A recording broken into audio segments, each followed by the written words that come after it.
Bonjour, aujourd'hui je vais vous parler du prochain régional à Toronto qui aura lieu le week-end du 14 mars. Donc aujourd'hui je vais vous parler un peu comment s'enregistrer, comment envoyer vos informations, puis quelques trucs et astuces par rapport au tournoi en tant que tel. Donc premièrement pour s'enregistrer, vous allez sur le site Poké Regional. En passant, tous les sites que je vais vous mentionner vont être dans la description, donc n'hésitez pas à les consulter. Donc, pour s'inscrire ici, vous allez simplement sélectionner Trading Card Registration. Donc, ça va amener sur le site d'Arconet Lab. Vous entrez vos informations et vous payez en fait. Puis, ça va vous envoyer un email de confirmation sur l'email que vous avez sélectionné. Puis, ce email est très important puisqu'il y aura le code qui va vous permettre d'envoyer votre decklist. Donc, lorsque vous voulez envoyer votre decklist, vous allez sur le site d'Arconet Lab. Vous allez dans la section Decklist Creator. Puis ici, vous rentrez euh, les cartes de votre deck. Il est très essentiel de vraiment sélectionner le bon art de vos Pokémon.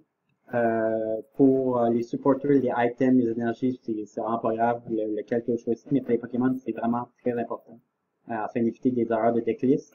Puis, avant de le soumettre, c'est très essentiel de vraiment regarder vos decklists, même si le compte est bon, vraiment être sûr que tout le compte de chaque carte est vraiment bonne parce que c'est sûr que s'il y a un problème qui arrive à ce niveau-là, c'est sûr que ça peut aller même jusqu'au DQ. Donc, c'est pas quelque chose qu'on veut vraiment dans un tournoi qu'on s'investit beaucoup quand même. Donc, je conseille vraiment de bien faire attention à vos decklists. Donc, par la suite, lorsque vous avez fini vos decklists, vous allez simplement aller dans vos decklists sauvegardés.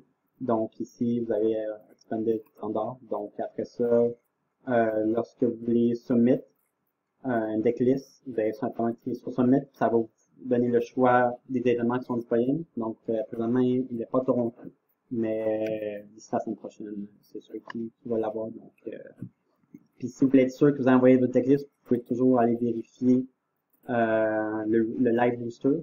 Donc, présentement, il y a 8 de Collinsville pour le week-end du 29. Donc, ici, ça indique toutes les personnes qui ont soumis leur decklist. Donc, si votre nom est là, c'est que votre decklist est envoyé. Puis en même temps, ça vous permet de voir un peu le nombre de joueurs qui sont enregistrés en temps réel. Donc, ça vous donne une idée un peu du score que vous devez avoir, puis pour faire des points en fait. Donc, c'est quand même assez intéressant de voir cet aspect. Puis, c'est aussi sur un Lab qu'on utilise pour des pairings.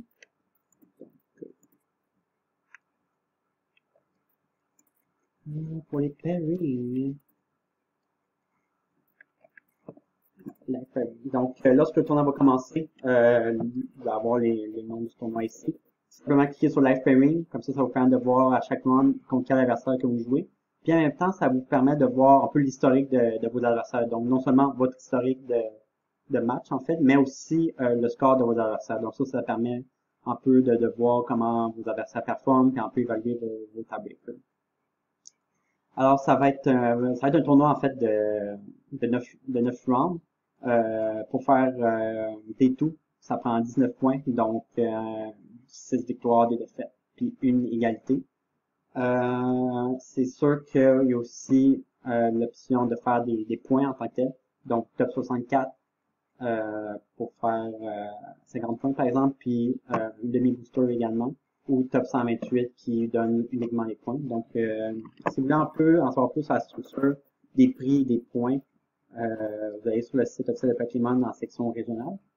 Puis ici, vous avez un peu le bref sommaire des points qui sont accordés dépendamment du nombre de joueurs. Donc, juste pour vous donner une idée, l'année passée à Toronto, on était 300, dans les débuts 360. Donc, ça arrêtait à top 64 ici. Puis, cette année, je m'attends quand même à plus de joueurs, vu que c'est standard, en général standard, ça attire plus de joueurs. Donc, je vous dirais qu'on serait pas mal convaincu qu'on va dépasser le cap des 400 joueurs. Donc, c'est sûr que c'est pas une licence exacte, mais c'est pas mal ce que je m'attends pour le tournoi, en fait. Puis, ici, puis plus bas ici, vous allez voir la structure de prix dépendamment du nombre de joueurs. Comme ici, c'est sûr qu'on va être plus que 200. Donc, à partir de top 32, vous avez les montants que vous gagnez dépendamment de votre placement. À noter que ici, c'est des dollars en US. Cependant, lorsque vous gagnez un prix à Pokémon, en fait, il y a l'impôt des États-Unis qui est environ 30%. Donc, ça annule un peu le taux de change. Donc, on peut considérer que les montants ici que vous voyez, ce serait des montants canadiens, en fait. Donc, comme je vous ai mentionné, pour faire des tours, il faut 19 points.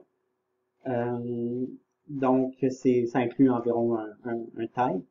Puis, en général, je vous conseille quand même fortement d'éviter les tailles. C'est sûr que le premier n'est pas si grave puisque faut toujours en avoir un pour faire des tours et tout.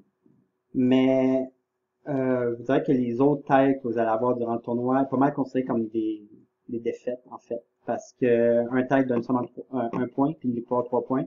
Donc si vous avez 3 tailles, mais ça équivaut à une victoire puis 2 défaites. Donc c'est pas ça qu'on veut vraiment. Donc je conseille vraiment dans des situations que vous pensez que le match pas s'éternise un petit peu, qu'il s'en va vers un taille, puis vous voyez qu'il reste encore 10-15 minutes. Je conseille, si vous n'êtes pas en bonne posture, puis il vous reste encore d'autres matchs à jouer, je vous conseille vraiment scoop la game.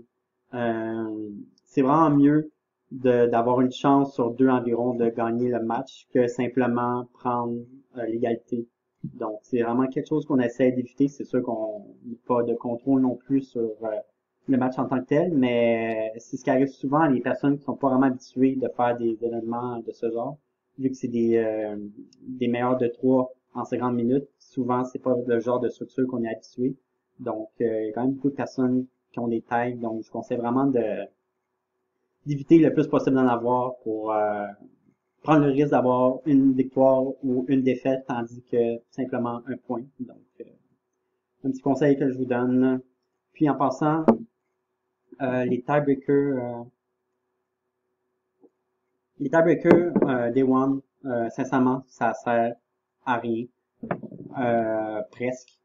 Parce que pour faire des tours, comme je vous ai mentionné, il faut avoir un score précis. Donc, même si vous avez des tiebreakers vraiment pas bons, puis si vous avez le score pour faire des tours, vous faites des tours quand même.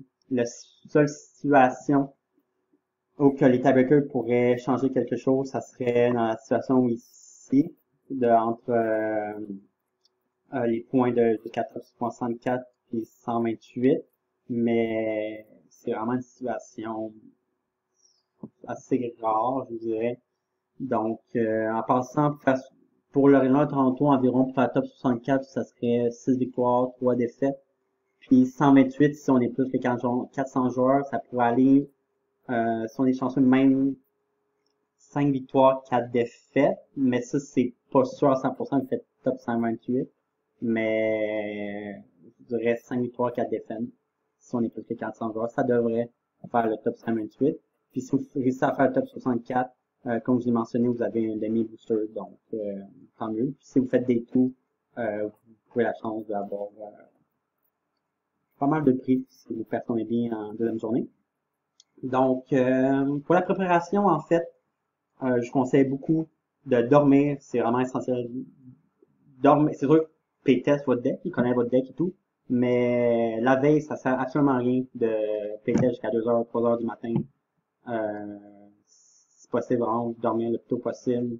On s'entend qu'une heure de playtest équivaut, je sais pas combien d'heures de sommeil, du sens que c'est bien mieux avoir une heure de sommeil qu'une heure de playtest. Surtout la veille, donc dormez, soyez en forme le lendemain. Je conseille d'amener de la nourriture, de l'eau. C'est pas une garantie qu'il y aura un lunch break également durant le tournoi. Environ 75% des régions ont des lunch breaks, mais prendre le round 3 et 4, mais je conseille pas de prendre ça pour acquis. Donc, vraiment, vous préparez en conséquence pour pas avoir de mal de tête ou de fatigue dans la journée. Parce que, normalement, c'est quand même des longues journées, ça commence vers 8h30, 9h, puis ça finit vers 20h30 le soir. Donc, n'oubliez pas aussi de regarder bien vos sleeves, vos cartes, GX, marker, vos dés. Vraiment s'assurer que tout est conforme, tout est beau. On n'hésite pas aussi à vérifier vos stocks entre les rounds également pour être sûr qu'il n'y a rien qui puisse arriver. Durant la partie, ce que je conseille vraiment, bien brasser votre deck, sur Power Shuffle, brasser votre deck, lui de votre adversaire, couper le deck de votre adversaire, toujours couper le deck de votre adversaire. Je vous dirais que c'est pas parce que le monde triche en général, mais c'est une forme de quelque chose pour se sécuriser également, donc je vous conseille fortement. Déclarer vos actions, déclarer vos attaques, déclarer vos cartes. Pas prendre pour acquis, mettons que vous activez deux cartes qui vont chercher dans le deck, pas les faire les deux en même temps, puis chercher dans votre deck après, parce que ça peut porter à confusion. Votre adversaire peut dire, ouais, mais ça veut dire que la première carte, tu l'as pas resolve. Donc, non, vraiment, si vous activez deux cartes qui vont dans le deck, activez la première, prenez votre deck, cherchez la carte. Pas besoin de déposer votre deck, mais simplement activez l'autre de votre main, puis continuer pour économiser du temps, mais en même temps, que ce soit clair pour les deux personnes. Séparez votre main de votre discard de cartes que vous cherchez, par exemple avec Solar Wish, pour pas avoir de confusion, puis s'assurer votre adversaire aussi qu'il n'y ait pas ce mélange là. Je conseille aussi quand vous pigez vos cartes, par exemple par un dead end ou quoi que ce soit, mettre des cartes sur la table avant directement dans les mains, parce que si vous pigez exactement dans les mains, puis c'est une carte de trop, votre adversaire peut dire que vous avez vu la carte. Qu'est-ce qui garantit que cette carte n'est pas une carte que vous avez déjà? Supposons que vous faites dead end, puis malheureusement vous payez une septième carte, mais là, ça va résulter à une pénalité. C'est toujours mieux de déposer vos cartes sur votre map pour être sûr d'avoir un bon compte. Si vous, par exemple, vous en mettez une de plus, mais vous simplement la prendre, la mettre dans le deck, la mettre sur le top du deck. Du sens que, dans une couple de façon, votre adversaire peut dire que vous avez mélangé votre main avec vos cartes d'IPG, ou bien que vous avez vu la carte. Donc, c'est toujours un conseil que je vous donne. Vraiment, déposez vos cartes avant les piger, par un effet de carte ou quoi que ce soit. Si vous voyez quelque chose de suspicieux ou quoi que ce soit, vous avez des questions, n'hésitez jamais à appeler un juge. Si vous appelez un juge, je conseille de rester calme, d'expliquer la situation, jamais porter d'accusation envers votre adversaire devant un juge, jamais dire que votre adversaire a triché, quoi que ce soit. C'est toujours mieux de ne pas faire d'accusation de ce genre, comment juste expliquer la situation, puis le juge va apporter la décision sur la situation. N'hésitez pas non plus que si vous n'êtes pas en accord avec le juge d'appeler le head judge. Ça vous dit c'est dans vos droits, donc pourra pas le faire si c'est quelque chose qui vous convient. Vraiment faire attention au saut play aussi, soit de votre part ou de l'adversaire. Vraiment garder un rythme de jeu viable, du sens que c'est sûr que le point deck search est normal, prend un peu de temps, c'est normal que l'adversaire prend plus de temps. Mais à un moment donné, il faut que la game se passe. Je vais vous faire une dernière sujet qui est pas vraiment connu, c'est les Gentleman Agreements. Lorsque je vous ai parlé un peu des tailles au début, que c'est pas vraiment idéal d'en avoir, c'est sûr que lorsque vous voyez que votre match va sûrement se finir en taille, puis vous et votre adversaire ne voudrez pas avoir un taille. Premièrement, jamais décider le sort d'une game avec, par exemple, un dé ou quoi que ce soit. Ne jamais faire ça. Premièrement, c'est pas légal. Puis deuxièmement, non. OK? Ce que vous pouvez faire, c'est proposer à votre adversaire un gentleman agreement. Qu'est-ce que ça consiste? C'est, supposons, vous décidez de base, supposons qu'on va en game 3, puis la game se finit pas après les 3 tours. Celui qui a pris plus de prix gagne la game. Tout simplement. Donc, c'est quelque chose que vous devez discuter avec votre adversaire avant. Ça se peut que votre adversaire vous parle de ça aussi avant. Si votre adversaire vous parle de ça, vous êtes aucunement obligé d'accepter ou quoi que ce soit. C'est sûr que si vous acceptez d'en faire un, respectez votre parole à la fin si ça arrive.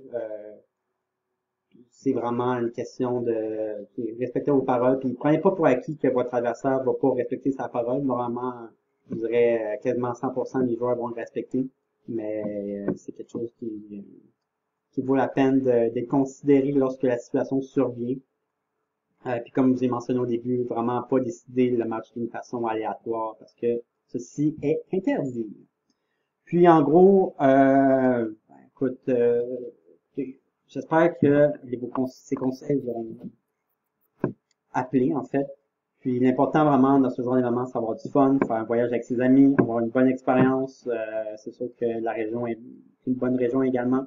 Donc, prenez le temps de visiter, vous savez jamais aller à Toronto. Donc, je vous souhaite que du succès. Puis, n'hésitez pas si vous avez des commentaires ou des questions ou des éléments que vous voulez que j'explique davantage dans ceux qui ont été mentionnés. N'hésitez pas à le commenter ou soit à m'envoyer directement un message sur quoi que ce soit que vous voulez savoir. Donc, merci.